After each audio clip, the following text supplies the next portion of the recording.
Racikan Berita. Ya, Assalamualaikum warahmatullahi wabarakatuh. Nah, kami dari UI Watch. Kebetulan di samping saya, silakan perkenalkan diri sendiri. Maaf suara saya. Ya, Sayuti Asatri. saya Buyung Ishak. Kami kebetulan dulu sama-sama di asrama UI Daksinapati. Dulu banyak cerita ya. Iya banyak. Banyak sekali. Waktu zaman perkulakan dulu deh. Antara lain soal jaket kuning ini. Nah, kebetulan teman saya sekamar itu memalsukan jaket kuning. Nah, beliau dari Dewan Mahasiswa datang ke kamar saya pengen nangkep. Ya, kebetulan yang bikin itu sekamar sama saya. Suka tidak suka, mau tidak mau, saya harus belain pada saat Kita mau serbu, Bang. Nah, diserbu tapi saya halangin. Berani masuk kamar hadapin saya. Mereka jadi ragu pada saat itu. Nggak mau ribut aja. Enggak ya. Akhirnya sepakat kalau mau tangkap beliau silahkan di luar, saya bilang. Jangan di kamar saya. Nah, akhirnya Ya, sepakat. kita kayak mau serbu itu pakai ngintip-ngintip keker gitu loh. Ya. Kayak perang ya. Kayak perang. Jadi perjuangan zaman dulu itu lebih parah daripada sekarang ya. Bukan lebih parah, lebih konsisten. Lebih konsisten. Oh, sekarang nggak konsisten ya Enggak, perjuangan? sekarang juga. Cuman dulu itu sudah mulai bangkit itu. Oh iya. Sudah ideologis. Ideologis, Jadi bukan ya. baru sekarang gitu. Dan Jadi tadi Dan itu, waktu itu ada Pak Taufik Bahudin. iya, itu kan bos kita dulu. Iya. Pak Taufik dari universitas. Universitas. Kita di asrama ya. Nah, kita yang dapat surat-surat keterangan begini gitu. Waktu sama Bang Taufik itu masalah uang asrama ya.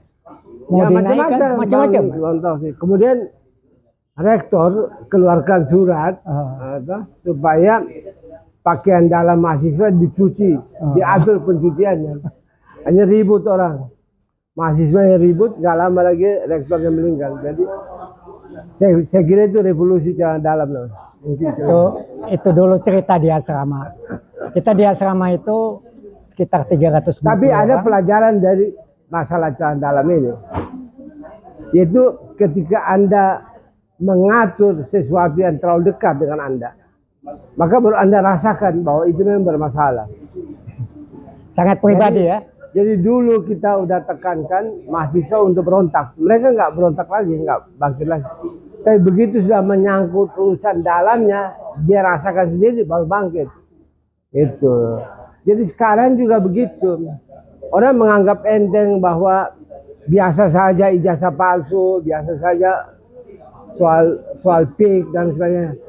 Tapi ketika menyangkut apa yang dirasakan rakyat langsung, baru bangkit. Jadi para oligarki juga mengatur-ngatur itu. Dia ngatur supaya jangan langsung menyentuh kepentingan rakyat. Supaya dia bisa main-main. Gitu. Kan harapan kita. Oligarki ini tahu diri lah. Misalnya soal proyek strategis nasional. Ya. Itu strategis nasional itu kan seluruh Indonesia. Banyak itu PSN. Dan saya dengar katanya bukan karena kepentingan rakyat di situ, bukan karena kepentingan strategis nasional, tapi ada kemungkinan karena ada potongan 26%. 26%. Kalau 1.000 triliun itu berapa? Pak ya? 1.000 triliun dipotong 26%, 260 triliun. Bayangkan, ketika rakyat itu sampai begitu banyak yang stunting, banyak untuk makan saja tidak bisa ketika dalam keadaan pendidikan waktu di sekolah nggak cukup itu gizinya. Tapi di tempat lain ada orang yang bisa memotong-motong 270 triliun. Saya bukan provokasi, artinya soal kesenjangan ini bukan kompor gas saja ya, biar meledup gitu ya. Iya, artinya ada kesenjangan itu berbahaya. Kesenjangan sosial itu berbahaya. Tapi untung ini cerita dulu pada waktu Jokowi. Kalau sekarang presiden yang sekarang itu sudah menunjukkan kepeduliannya luar biasa. Sehingga kita harus mengapresiasi. Misalnya orang kalau sekolah jangan dalam keadaan perut lagi kosong, Iya. harus bergizi gitu. Itu harus didorong. Entah duitnya dari mana saya nggak tahu. Tapi Itu tanggung jawab negara sebenarnya ya. tanggung jawab negara. Ya. Dan satu hal juga saya dapat dari Pak Taufik mengatakan bahwa kalau soal-soal begini jangan hanya diumumkan ke rakyat. Misalnya ada potongan 26% diumumkan PPATK. Mesti ada tanggung jawab juga dong. Saya sudah diumumkan, harus ada tindak lanjutnya. Jadi rakyat ini jangan hanya kebagian pengumuman tentang keburukan-keburukan. Mereka jangan hanya dengar angka-angka saja, oh sekian dikorupsi, sekian dikorupsi. Harus ada tanggung jawab untuk ditindaklanjuti. Kira-kira itu pesannya Pak Taufik ke saya tadi di luar. Saya pikir-pikir benar juga, kita terlalu banyak dengar ada 500 triliun, ada 700 triliun, ada 1000 triliun. Tapi kita hanya kebagian angka tentang kehilangan-kehilangan itu. Cuman tidak ada tindak lanjut. Nah, pertanyaannya begini Pak Bojong. Iya. Apa kita hidup di negara hukum atau tidak? Apakah hukum ini memang hanya hiasan saja? Hukum. Ya, hukum itu berlaku buat yang di bawah. Nah, kita sekarang bicara. Kita bikin banyak undang-undang. Banyak, sampai detail. Hanya tidak mengatur orang tata cara masuk kamar mandi aja. Tapi misalnya soal penghitungan suara. Itu harus selesai di kecamatan. Sampai detail. Kenapa desa tidak? Karena bisa dipermainkan suaranya. Tapi setelah itu semua dibikin menjadi undang-undang. Seperti juga dalam undang-undang pelayanan publik. Tidak dilaksanakan. Jadi ada satu penelitian sebelum saya ke sini. Ada satu orang di grup bilang. Satu orang pengacara dia katakan. Setelah saya pelajari masalah hukum Indonesia. Dia bilang, saya temukan satu kesimpulan. Bahwa masyarakat kita katanya, memang punya budaya tidak terlalu mempedulikan soal penegakan hukum. Mungkin karena tradisi kita lahir dari musyawarah. Jadi kalau musyawarah kan bisa dimusyawarahkan. Bukan berarti pelanggaran juga bisa dimusyawarahkan jadi baik, jadi tidak ada masalah. Tetapi budayanya memang begitu. Nah, kita lihat dalam sistem penegakan hukum, semua numpuk-numpuk pengumuman tentang ini melanggar, ini melanggar, ini melanggar. Jadi rakyat ini kalau ada yang bisa diekspor yang paling mahal. Rakyat ya. Semuanya dilanggar gitu. Kasihan rakyat hanya kebagian dengar cerita tentang banyaknya pelanggaran. Tapi mereka tidak dapat rezeki bagaimana pelanggaran-pelanggaran ditangani atau diatasi. Kita lihat aja misalnya wakil presiden. Pupuk apa? Saya nggak tahu lah itu. Anda lebih tahu lah. Banyak cerita tentang korupsi apa segala macam, pelanggaran. Tapi nggak ada tindak lanjutnya. Bagaimana?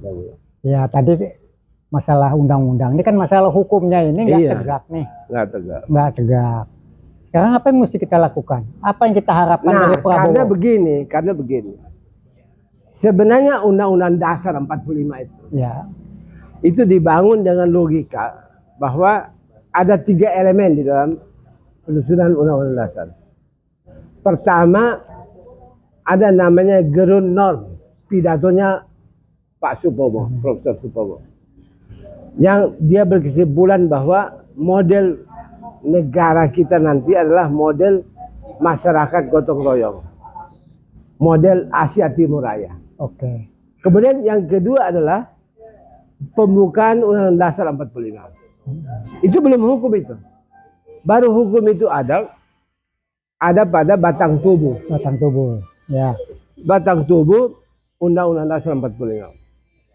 Nah, kita kalau hanya bicara batang tubuh tapi tidak bicara kerangka etiknya di pembukaan Undang-Undang Dasar 45. Batang tubuh ini tidak bisa dilaksanakan.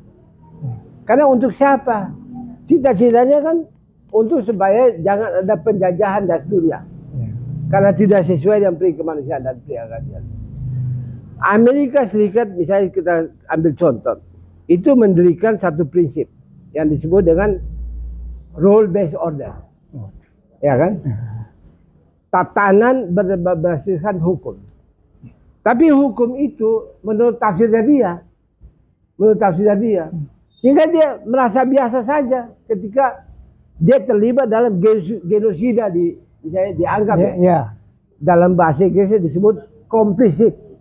Akhirnya dia terlibat dalam pelanggaran terhadap ethnic cleansing dan genosida di Gaza. Gitu. Dia merasa bahwa tidak ada masalah karena hukum dia yang bikin. Jadi tatanan berbasiskan hukum itu hukumnya dia, bukan hukum internasional. Maka sekarang ada kebutuhan untuk berkembang yang disebut dengan ethical based order. Ya, bukan rule based order, tapi tatanan berbasiskan etik. Ya, nilai-nilai ya. Nilai-nilai ini harus kita kembangkan. Jadi misalnya soal ijazah palsu. Jangan bicara soal, oh saya yakin itu tidak mungkin ada ijazah palsu, kayak ada satu orang rektor, mantan rektor ngomong. Nggak mungkin lah, saya yakin nggak mungkin ada ijazah palsu. Ini bukan masalah keyakinan. Ini masalah pembuktian. Bawa aja ke pengadilan. Ya. Tunjukin, ini ijazahnya. Selesai masalahnya. Kenapa untuk masalah nunjukin aja susah, secara kertas itu berbulan-bulan, bertahun-tahun. Sidang demi sidang, demo demi demo, hanya untuk orang membawa barang bukti bahwa saya bukan punya ijazah palsu. Seandainya orang ini punya tanggung jawab untuk menyelamatkan kehidupan berbangsa kita, cukup aja bawa. Sudah begitu banyak orang yang ngomong. Susahnya apa? Jadi memang ada tradisi menunda masalah. Ada tradisi begitu. Tidak berani. Dan kalau dibilang menunda, saya nggak sepakat. Tapi kalau nggak berani, betul. Karena mantan rektor ini yang sekarang ada dalam sistem pemerintahan, itu menurut saya tidak punya ethical based order itu. Nggak ada ethic based ordernya, nggak ada. Kalau dia punya sensitivitas, dia mesti merasakan bahwa sebelum orang lain melakukan tatanan berbasiskan etik itu, dia harus duluan merasakan itu. Ya kan? Mahasiswa saya tidak boleh, dosen apalagi, rektor, mantan rektor, kok berani lakukan hal seperti itu? Membiarkan. Jadi, tapi begini, saya melihat mungkin ya, karena kita butuh energi ke depan. Kita butuh energi. Kalau kita nggak bersatu nggak bisa. Jadi kita tidak usah bicaralah proses pilpres masa lalu, penghitungan suara bagaimana. Kita udah punya presiden sekarang. Ya. Menurut saya dasarkan aja pada kepemimpinan presiden sekarang. Oke. Apa yang kita harapkan? Kita harapkan, misalnya ada orang yang mau mengambil gelar doktor di universitas, di UI lah. Di UI lagi, ya kan? Orang protes kalau menjadi dokter katanya peraturannya 2 tahun. Tapi bagaimana pimpinan di UI mengatakan ada pimpinan dulu, mungkin sekarang. Rektor dulu lah ya sebelum ini ya. Ini pimpinan MWA masih ada sekarang. Siapa dia kan nggak boleh, saya nggak mau sebut nama siapa karena masalah etik. Dia mengatakan bahwa kalau memang terbukti ada mahasiswa yang lulus kurang dari 2 tahun, ya dilanjutkan aja jadi 2 tahun. Wah. Jadi seolah-olah masalah ini masalah administrasi, padahal kan ada gugatan juga isi tesisnya itu dari mana, siapa yang bikin dan sebagainya. Dan di mana skopusnya? Ya mungkin lah setahun setengah bisa jadi. Ya nggak mungkin, nggak bisa Anda sudah melanggar kemudian ya udah lanjutkan aja. 2 tahun itu udah paling cepat. Ya, kapan dia bikin tesis, dia sibuknya setengah mati. Jadi begini, kesempatan ini kita minta juga kepada UI, kan rektornya baru sekarang. Bahwa kalau Anda ingin kompatibel dengan sistem yang sekarang sudah mulai ya. Mulai ditangani. Udah begini-begini nih sekarang yang melanggar itu. Karena walaupun memang tidak seketika karena tidak mau terjadi benturan sana sini, tetapi langkah-langkahnya itu mulai teratur untuk menyibak ini kejahatan-kejahatan. Jadi nggak bisa seperti dulu, misalnya menumbuh-numbuh nggak diselesaikan. Kalau sekarang kita harus dukung. Cuman mungkin lebih cepat sedikit lebih bagus. Ya. Jadi kami berharap karena kita sekarang ini negara hukum ya, supaya korupsi itu dihukum mati aja sekalian, ya, supaya negara ini aman. Tapi siapa yang mau lakukan?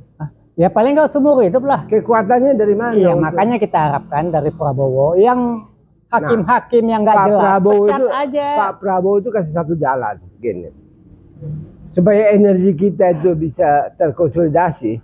Dia bilang, udahlah pilkada-pilkada yang hanya isinya joget-joget untuk cari elektoral itu, bukan yang hasilnya ribut sana ribut sini, tidak jelas lah itu.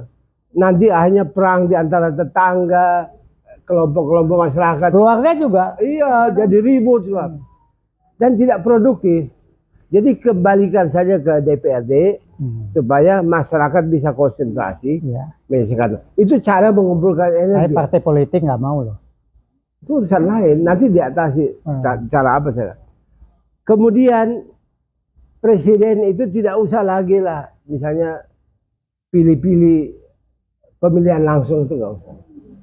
Karena ada satu penelitian Pak Buyung, di Amerika itu kepemimpinan itu katanya merosot terus karena pemilihan langsung itu, walaupun dia tidak langsung pakai elektoral. Tapi sejak diterapkan demokrasi liberal, jadi kepemimpinan itu merosot. Kenapa? Karena orang semua berkepentingan calon pemimpin itu yang dihubungi hanya elektoralnya. Dia nggak ke perpustakaan untuk cari ilmunya. Buat apa? Karena elektoral nggak butuh itu. Jadi karena mereka berlomba-lomba mencari simpati, dukungan dari elektoral, hanya mutunya itu menjadi merosot. Nah, kita sepakat untuk Indonesia kembali ke Undang-Undang Dasar 45 saja, supaya pemilihan oleh MPR. Jadi energi kita itu bisa terkonsentrasi, terkumpul. Nggak buang-buang duit ya? Nggak buang-buang duit. Lagi pula kan budaya kita itu kan ada adat, ada budaya, ada sultan-sultan, raja-raja, kepala-kepala suku. Biarlah mereka menikmati dalam sistem musyawarah pengambilan keputusan. Waktu saya ke daerah Pak Bujong, saya cerita soal ini. Mereka bilang bagus. Jadi alasan yang mengatakan bahwa ini hanya pikiran orang pintar seperti Pak Bujong di Jakarta, enggak juga. Orang-orang daerah itu tahu mereka. Cuma mereka tunggu action. Jadi kalau ada langkah yang tertib dan sebagainya, insya Allah saya yakin bisa kembali ke Undang-Undang Dasar 45. Ya. Nah, demikian tadi ulasan dari abang kita ini, mantan ketua dewan malahan. Saya pengurus saja. Nah, cuman dulu ditangkap nggak? Jadi demikian tadi. Semoga apa yang kami sampaikan bisa menjadi bahan pertimbangan kita bersama, dan kita harus tetap berjuang dengan kondisi yang ada saat ini, dengan rakyat yang tambah terpuruk, dimiskinkan, malahan tanahnya dirampok. Kita bantu itu PIK 2 masyarakat Banten supaya mereka mendapat hak-haknya kembali. Demikian, terima kasih. Assalamualaikum warahmatullahi wabarakatuh. Waalaikumsalam warahmatullahi wabarakatuh.